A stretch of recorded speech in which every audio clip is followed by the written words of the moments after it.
नमस्कार प्रेक्षक हो, आपल्या आवडत्या मालिकेच्या 9 जानेवारीच्या भागात तुम्ही पाहणार आहात. अहिल्या चिडूनच घरात आलेली असते. तिला बघून दामिनी म्हणते, अरे वा, आज तर वहिनी चांगलेच चिडलेत, म्हणजे घरात मोठा ड्रामा होणार, मग मज्जाच येणार. तिच्या मागून घरातले सगळे येतात आणि शेवटला आदित्य येतो. त्याच्या मागून पारूही आलेली असते. आता आदित्य डायरेक्ट आईजवळ येऊन सांगू लागतो, आई, ते गुंड आहेत ना, पारूला खूप त्रास देत होते, तिची छेडही काढत होते. अहिल्या म्हणते, बघितलं श्रीकांत, आपण संस्कारांबद्दलच बोलत होतो ना रे मगाशी. हेच संस्कार दिलेत का आपण आपल्या मुलांना? कुणी त्रास दिला तर रस्त्यावर उतरून मारामारी करायला शिकवलंय का?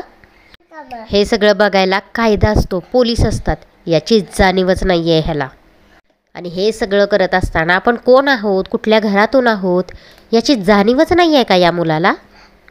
याच्या या कृत्यामुळे किर्लोस्कर ग्रुप ऑफ कंपनीच्या रेप्युटेशनवर काय परिणाम होणार आहे याचा जराही विचार आला नसेल का या मुलाच्या डोक्यामध्ये? असं बेजबाबदारच वागायला शिकवलंय का रे आपण ह्यांना? आदित्य म्हणू लागतो, अगं आई, ते पारूला, आपल्या पारूला गुंड त्रास देत होते. अहिल्या त्याच्यावरच वरडत म्हणते, म्हणून तू काय रस्त्यावर उतरून मारामारी करणार आहेस? कोण समजतोस कोण तू स्वतःला? अरे हे तुझं काम आहे का? तुझं काम होतं आज आपल्या कंपनीच्या बाबतीत जी महत्त्वाची मीटिंग आहे ती अटेंड करणं. ते सोडून रस्त्यावर मारामारी करण्यात तुला धन्यता वाटते? आणि घरातून जाताना तू मीटिंगला जायला निघाला होतास ना, मग मीटिंग सोडून तू त्या ठिकाणी कसा गेलास आणि का गेलास? अगं आई, मी मंदिरात पारूलाच भेटायला गेलो होतो. माझं तिला विचारणं गरजेचं होतं की तुला ब्रँड ॲम्बॅसिडर पद खरंच नको आहे का? अहिल्या म्हणते, मी तुला 1000 वेळा सांगितलंय, तिला ब्रँड ॲम्बॅसिडरचं काम करायचं नव्हतं, हा तिचा निर्णय आहे. आणि आपल्या कंपनीची ब्रँड ॲम्बॅसिडर बदलणं हा माझा निर्णय आहे. आणि हे सगळं संमतीनं झालेलं आहे. मग तुला काय प्रॉब्लेम आहे? तू काय माझ्यावर दबाव आणायचा प्रयत्न करतोयस का? आदित्य म्हणतो, नाही आई, तसं नाही आहे. तेव्हा ती म्हणते, तसं नसेल तर मग आज पारूला भेटायला जायची गरजच काय होती? आदित्य म्हणतो, गरज होती आई, म्हणूनच तर मला कळलं की पारूला भेटल्यानंतर की तिला ब्रँड ॲम्बॅसिडर पदाशी काहीही प्रॉब्लेम नाही आहे. तिच्यावर ते पद लादलं गेलेलं नाही आहे. ती absolutely fine with that. Anushka म्हणते, आदित्य, तू पारूला मॉडेलिंग कर हे समजवायला गेला होतास का? आदित्य म्हणतो, 1 मिनिट अनुष्का, सगळं क्लिअर होणार आहे. अनुष्का, तू आईसमोर पारूची चुकीची बाजू का मांडलीस? तू पारूला हे कामच करायचं नाही असं खोटं आईला का सांगितलंस? आता अहिल्या म्हणते, 1 मिनिट आदित्य, हे बाकीचं सगळं राहू दे, मला तू एकच सांग, इतकी महत्त्वाची मीटिंग असताना तू पारूला भेटायला का गेलास? पारूला काम करायचं आहे की नाही हे आपल्या मीटिंगपेक्षा ते जाणून घेणं तुला जास्त महत्त्वाचं वाटलं का? की आता पारू इतकी महत्त्वाची झाली आहे की आपला बिझनेस तिच्यापुढे तुला क्षुल्लक वाटायला लागला आहे? बरं, आणि राहिला विषय ब्रँड ॲम्बॅसिडरचा, त्याचा निर्णय ऑलरेडी मी घेतला आहे. आणि असं असतानाही त्या विषयाची खातरजमा करण्याची गरज तुला का वाटली? आदित्य, तू चुकलायस. आणि पारू, तुला कळत नाही का गं, गोष्टी इतक्या ताणायच्या नसतात म्हणून? आणि काय चाललं आहे गं तुझं पारू? तुला हे काम करायचं आहे, नाही करायचं आहे? मग हे ब्रँड ॲम्बॅसिडर पद तुझ्यावर लादलं गेलं आहे असं तू का म्हणालीस? आदित्य म्हणतो, आई, मी तुला हेच सांगायचा प्रयत्न करतोय की ती असं काही म्हणलेलीच नाही आहे. अहिल्या म्हणते, तू तिची वकिली करू नकोस. मी प्रश्न तिला विचारलाय, उत्तरही तेच देईल. आदित्य म्हणतो, पण आई, मी जे खरं आहे तेच सांगतोय ना तुला. अहिल्या म्हणते, बास आदित्य, तू मला डिसअपॉइंट करतोयस. आदित्य म्हणतो, आई, प्लीज समजून घे, माझा असा काही हेतू नाही आहे. मी खरं जे काय आहे ते सांगण्याचा प्रयत्न करतोय, पण तू मला बोलूच देत नाही आहेस. आणि इथं प्रश्न पारूचा नाहीच आहे. मी रस्त्यावर मारामारी केली, I am sorry for that, मी चुकीचं वागलो आहे. पण आई, मला खरं सांग, त्या गुंडाने हिच्या तोंडावर शाई फेकली ते बरोबर होतं का? त्या गुंडांनी पारूची छेड काढली हे बरोबर होतं का? आणि माझ्यासमोर ते त्याची छेड काढत होते, मग मी बघत बसायचं होतं का? मी पोलिसांची वाट बघत बसायची होती का? आई, मी जे तुझ्यासाठी केलं असतं ना तेच पारूसाठी केलं आहे. पण जे झालंय ते चुकीचंच झालंय, ते गुंड चुकीचेच वागले होते, पण तू पण चुकीचं. असं म्हणता म्हणताच आदित्य थांबतो. आता अहिल्या पुन्हा चिडते आणि म्हणते, म्हणजे तुला असं म्हणायचं आहे का मी चुकीची आहे? बिझनेस मीटिंग सोडून तू गेलास, रस्त्यावर उतरून मारामारी तू केलास, तुझ्यासाठी त्या पोलिसांनी मला ऐकवलं तुमच्या पोराला ताब्यात ठेवा. या अहिल्यादेवी किर्लोस्करला ऐकवलं. 4 चौकात आपलं नाव बदनाम झालं. पण याचं तुला काय पडलेलंच नाही आहे. तू तर तुझ्या मारामारीचं समर्थन करतोयस. आता त्या लोकांच्यात आणि तुझ्यात काय फरक राहिला सांग? पारूबरोबर जे घडलं ते चुकीचंच होतं. ते पुन्हा घडू नये म्हणून हा निर्णय घेतला होता मी. पण ते तुला कळलंच नाही. हा निर्णय घेताना मी तुला विचारलं नाही याचं वाईट वाटतंय ना तुला? याचं खरं कारण हेच आहे, तुला फक्त पारू ब्रँड ॲम्बॅसिडर व्हायला हवी आहे. आणि का, तर याचं उत्तरच नाही आहे तुझ्याकडे. पारूला या पदावर राहायचं आहे की नाही हे विचारले मी तिला. मी बोलले या विषयावर तिच्याशी. या निर्णयाने तिच्यावर अन्याय होतोय का असं मी विचारलं तिला, तेव्हा ती नाही बोलली. मग जर तिला प्रॉब्लेम नसेल तर मग तुला काय प्रॉब्लेम आहे? तू का अडून बसलायस? सांगू का? कारण तुझा इगो दुखावलाय. आदित्य, तू खूप बदललायस.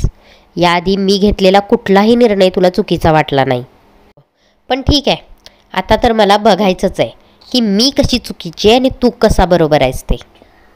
आदित्य, सिद्ध कर, नाहीतर तू माझा विश्वास कायमचा गमवून बसशील. आता सगळे तिच्याकडे पाहतच राहतात. आदित्य म्हणतो, आई मी दरवेळी तुझा प्रत्येक निर्णय डोळे झाकून फॉलो करत आलो आहे. कारण मला विश्वास होता की माझी आई कधीच चुकू शकत नाही. पण इथं विषय चूक की बरोबरचा नाहीच आहे. अगं, इथं प्रश्न या पारूचा पण नाही आहे. इथं प्रश्न फक्त आपल्या कंपनीचा आहे. आपल्या कंपनीचा, आपल्या कंपनीच्या पॉलिसीजचा, आपल्या कंपनीच्या फ्युचरचा. अहिल्या म्हणते, 1 मिनिट, तुला असं वाटतंय की आपल्या कंपनीचं भविष्य धोक्यात आहे कारण आपल्या कंपनीची ब्रँड ॲम्बॅसिडर बदलली आहे? म्हणजे एखाद्या ब्रँड ॲम्बॅसिडरवर एखाद्या कंपनीचं भविष्य अवलंबून असतं? आता तर मला बघायचंच आहे एखादी ब्रँड ॲम्बॅसिडर बदलल्यानंतर कंपनीचं नुकसान कसं होतं ते. आदित्य म्हणतो, अगं आई, नेमका इगो कुणाचा दुखावला गेला आहे? म्हणजे कंपनीचं नुकसान झालं तरी चालेल, पण तुला बघायचं आहे की तुझा निर्णय चुकीचा आहे का बरोबर आहे. आता तर अहिल्या चांगलीच हर्ट होते आणि चक्क आदित्यवर हात उचलते. आता श्रीकांत तिला अडवतो आणि म्हणतो, आदित्य, तू कुणाशी आणि कसा बोलतोयस कळतंय का तुला? तू तुझ्या आईशी बोलतोयस. आदित्य रडतच म्हणू लागतो, हो मला माहिती आहे मी कुणाशी बोलतोय. आई जर तिच्या निर्णयावर ठाम आहे तर मीही माझ्या निर्णयावर आणि माझ्या मतांवर ठाम राहणार आहे. शेवटी मीही अहिल्यादेवी किर्लोस्करांचा मुलगा आहे. त्यासाठी मला माझ्या माणसांच्या विरोधात जायला लागलं तरी चालेल. सत्यासाठी, न्यायासाठी संघर्ष करावाच लागतो आणि तो केलाच पाहिजे, हे मला माझ्या आईकडून शिकायला मिळाले. आणि आता ही लढाई तुझ्या आणि माझ्यातली नाही आहे आई, ही लढाई चूक आणि बरोबरमधली आहे. तू तुझ्या निर्णयावर ठाम आहेस ना? मग मीही माझ्या निर्णयावर ठाम आहे. आणि आता जोपर्यंत सत्य काय आहे हे मी तुझ्या समोर आणत नाही तोपर्यंत मी तुला आई म्हणून हाक मारणार नाही. मी चुकीचा नव्हतो हे मी सिद्ध करून दाखवेन. असं म्हणतच आदित्य तिच्यासमोर हात जोडतो आणि म्हणतो, सॉरी अहिल्यादेवी, आणि तिकडून निघून जातो. सगळेजण आदित्यकडं पाहतच राहतात. इकडं मारुतीने पारूला चांगलंच धारेवर धरले. तो तिला म्हणतोय, मला जर माहिती असं ना गावाकडनं येऊन तू हे दिवे लावणार आहेस, हे दिवस दाखवणार आहेस, तर मी तुला कधीच आणलं नसतं. काय काय स्वप्न बघितलेली तुम्ही, काय विचार केलेला? बिना आईची वाढलेली पोर आहे, गावाकडनं इकडं आणून चांगला मुलगा बघून तुझं लगीन लावून द्यायचं. तुझं लग्न झाल्यावर तू सुखी मी सुखी. आणि एकदा का तुझं सगळं सुरळीत चालू झालं की मी काय, माझं राहिलेलं आयुष्य या किर्लोस्कर कुटुंबाची सेवा करण्यात मी रिकामा. पण तू आलीस ती एखाद्या वादळासारखी आणि या किर्लोस्कर कुटुंबाची पार उलथापालथ करून टाकलीस. हे माय लेक एकमेकाचे जीव का प्राण आहेत आणि आज ते एकमेकाच्या विरोधात उभे आहेत. का, कशामुळं? तुझ्यामुळं. आता मारुती जाऊन आतनं ट्रंक आणतो, पारूचे कपडे त्याच्या वापरतो आणि म्हणतो, तुला सांगतो पारू, त्यांचं जर एकमेकांबरोबर बोलणं बंद झालं, त्यांचं नातं बिघडलं तर जीव घेईन मी तुझा. बास, आता मला तुझं तोंड बघायची बी इच्छा नाही. तू आता इथं राहायचं नाहीस. आता तू ह्यो सगळा गाशा गुंडळून निघायचं. गणी म्हणतो, पण तायडीची यात काय चुकी आहे? मारुती म्हणतो काय नाही, तिची कुठं चुकी आहे. अरे चुकी तर माझी झाल्या. मी तुम्हाला गावाकडनं इथं घेऊन आलो. मी तुमच्यावर विश्वास ठेवला, तुम्हाला हवं तसं वागायची मुभा दिली. पण आता बस बस, आता तू इथं राहायचं नाहीस, इथनं निघायचं पहिल्यांदा. आता पारू ही उठते आणि कपड्यांच्या घड्या घालू लागते. तसा गणी जाऊन तिला मिठी मारतो आणि म्हणतो नाही तायडे, तू इथनं कुठं बी जायचं नाहीस. मारुती म्हणतो गणी मध्ये बोलायचं नाही, आधीच माझं टकोरं लई तापलंय. गणी म्हणतो काय ऐकून घ्यायचं आहे ताई, अगं मागापासनं बा एकटाच बोलतोय, तुझं काय ऐकून बी घेणा झालाय. आणि जर तू कुठं जाणार असशील का नाही तर मी बी तुझ्या संग येणार. मारुती म्हणतो असं. आज जातो रागानं, गणीचे कपडे आणतो आणि फेकतो आणि म्हणतो जा, दोघं बी इथनं निघा, जावा इथनं, मला कुणाची बी गरज नाही आहे. अरे इतकी वर्ष मी इमानीने ह्या किर्लोस्कर कुटुंबाची सेवा केल्या, तुमच्यामुळं मला कालबोट लागायला नको. आजपर्यंत यो मारुती असा ताठ मानेनं जगत आलाय, पण तुमच्या या चुकांवर पांघरून घालून घालून पाक मान खाली गेली तिची. चला निघा इथनं, पटकन निघा. इकडे आदित्य आईसोबतचे जुने क्षण आठवून खूप रडत असतो. आईबरोबर घालवलेला प्रत्येक आनंदाचा क्षण त्याला आठवत असतो. तेवढ्यातच तिथं अनुष्का येते आणि दार बंद करते आणि म्हणते आदित्य, तुलाही त्रास होतोय ना तुझ्या आईशी भांडलेल्याचा? अरे मग दुसऱ्या कोणासाठी तू तुझ्या आईशी कशाला भांडतोयस?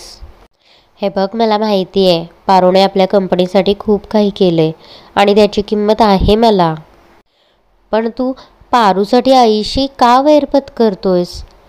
हे बघ, पारूने जे काही कंपनीसाठी केले ना त्याचं आपण कंपन्सेशन तिला देऊयात, पण तिला जर हे काम करायचं नसेल तर तिला आपण असं कंपल्सरी नाही ना थांबवू शकत. आणि आता मी झाली आहे ना ब्रँड ॲम्बॅसिडर, अरे मी सगळं काम व्यवस्थित करेन, सगळं सांभाळून घेईन. आदित्य म्हणतो अनुष्का, ती कुणीतरी नाही आहे, ती पारू आहे, ती माझी मैत्रीण आहे. आणि पारू असं कधीच म्हणू शकत नाही की हे काम माझ्यावर लादलं गेले, मी करणार नाही आहे. आणि ती असं कधी म्हणालेलीच नाही आहे. तू का खोटं बोललीस आईला? अनुष्का म्हणते आदित्य, तू त्या घटनेनंतर तिला पाहायला हवं होतंस. अरे ती खूप घाबरली होती, थरथर कापत होती, रडायला लागलेली अक्षरशः. मला वाटलं तिला नाही झेपत आहे हे काम. आदित्य चिडून उठतो आणि म्हणतो तुला वाटलं म्हणून तुझ्या सोयीनं बदलशील का या गोष्टी? मला माहिती आहे पारू या गोष्टीनंतर क्षणभर घाबरली असेल, पण ती माघार घेणाऱ्यातली नाही आहे. ती तिचं काम मन लावून करते आणि हे मी काम करणारच नाही असं पारू कधीच म्हणू शकत नाही. आणि एवढ्याशा गोष्टीसाठी पारू माघार घेणाऱ्यातली नाही आहे. मी चांगलाच ओळखतो पारूला, पण तुझ्या अशा सांगण्याने आईला वाटतंय की पारूलाच काम करायचं नाही आहे. किती प्रॉब्लेम्स क्रिएट केलेस बघ तू. आता अनुष्का इमोशनल होत म्हणू लागते आदित्य, तुला असं म्हणायचं आहे का माझा काही स्वार्थ आहे का या गोष्टीमागे? अरे मी फक्त तिची मदत केली, तिला या पोस्टवरून काढून मला काय मिळणार आहे? तू तिकडे तेव्हा हवा होतास आदित्य, जेव्हा त्या गुंडाने तिची छेड काढली. आदित्य म्हणतो अनुष्का प्लीज, मला असं म्हणायचं नाही आहे की तू हे मुद्दाम केलेस, पण तुला आईसमोर क्लिअर करावं लागेल की पारू असं बोललीच नव्हती म्हणून. आता अनुष्का मनातच विचार करते पारू पारू पारू, सतत पारू. हा पारू नावाचा काटा अजून किती दिवस टोचत राहणार आहे कुणास ठाऊक. आता ती आदित्यला काहीच न बोलता तिकडून निघून जाते आणि आदित्य आशेच्या नजरेने तिच्याकडे पाहत राहतो. आणि आजचा भाग प्रेक्षक हो आपला इथेच संपतो. अनुष्का खरंच अहिल्याजवळ स्वतःची चूक मान्य करेल का? तुम्हाला काय वाटतं आम्हाला कमेंट करून नक्की कळवा. आणि या मालिकेच्या अशाच डेली अपडेटसाठी आत्ताच बेल आयकॉनवर क्लिक करून आपल्या चॅनेलला सबस्क्राईब करा. धन्यवाद.